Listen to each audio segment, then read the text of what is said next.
AP liquor scam వ్యవహారం అనేక మలుపులు తిరుగుతోంది. ఇన్నాళ్లు వైసీపీ నేతల పాత్ర, జగన్ సన్నిహితుల రోల్ మాత్రమే ఉంది అనుకుంటే ఇప్పుడు తెలంగాణలోని కీలక వ్యక్తుల పాత్ర వెలుగులోకి వస్తోంది.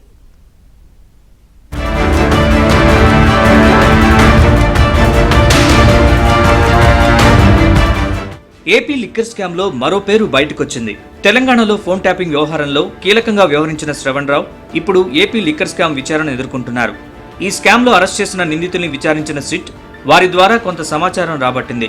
అందులో ముఖ్యంగా కసిరెడ్డి రాజశేఖర రెడ్డికి సన్నిహితంగా ఉన్న చాణక్యతో పాటు మరికొంతమందికి దుబాయ్లోని తన ఫ్లాట్లో శ్రవణరావు ఆశ్రయం ఇచ్చినట్లు గుర్తించారు సిట్ అధికారులు.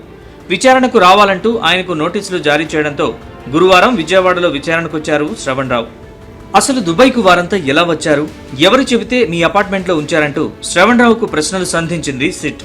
కిరణ్ కుమార్ రెడ్డి, సైఫ్ అహ్మద్, వరుణ్ కుమార్, శివ్ కుమార్, సైమన్, ప్రసన్, ప్రద్యుమ్న, అవినాష్ రెడ్డి, అనిరుద్ రెడ్డి ఎలా పరిచయమయ్యారని సిట్ ప్రశ్నించింది.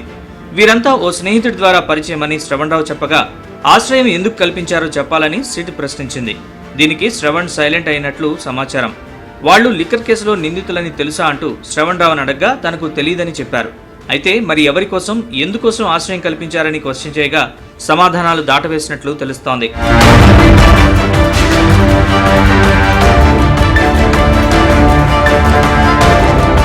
ఇప్పటికే తెలంగాణలో ఫోన్ ట్యాపింగ్ కేసులో శ్రవణరావు కీలక నిందితుడు.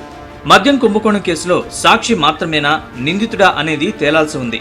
నిందితులకు దుబాయ్లో ఉద్దేశపూర్వకంగా ఆశ్రయం కల్పిస్తే కేసులో నిందితుడిగా చేరుస్తారని న్యాయ నిపుణులు అంటున్నారు. మరి విచారణ పూర్తయ్యాక సిట్ శ్రవణరావును సాక్షిగా వదిలేస్తుందా, నిందితుడిగా చేర్చి అరెస్ట్ చేస్తుందా అనేది తేలాల్సి ఉంది. మరోవైపు ఏపీ మద్యం కుంభకోణం కేసులకు సంబంధించి గురువారం విజయవాడ ఏసీబీ కోర్టులో విచారణలు సాగాయి. గత ప్రభుత్వంలో జగన్కు అత్యంత సన్నిహితంగా వ్యవహరిస్తూ కీలకంగా పనిచేసిన ధనుంజయ రెడ్డి, కృష్ణమోహన్ రెడ్డి, బాలాజీ గోవిందప్ప బెయిల్ పిటిషన్లపై విచారించిన కోర్టు కౌంటర్ దాఖలు చేయాలని సిట్ని ఆదేశించింది. ఇక YCP MP Mithun Reddy bail petition దాఖలు చేయగా విచారణను ఈ నెల 29కి వాయిదా వేసింది.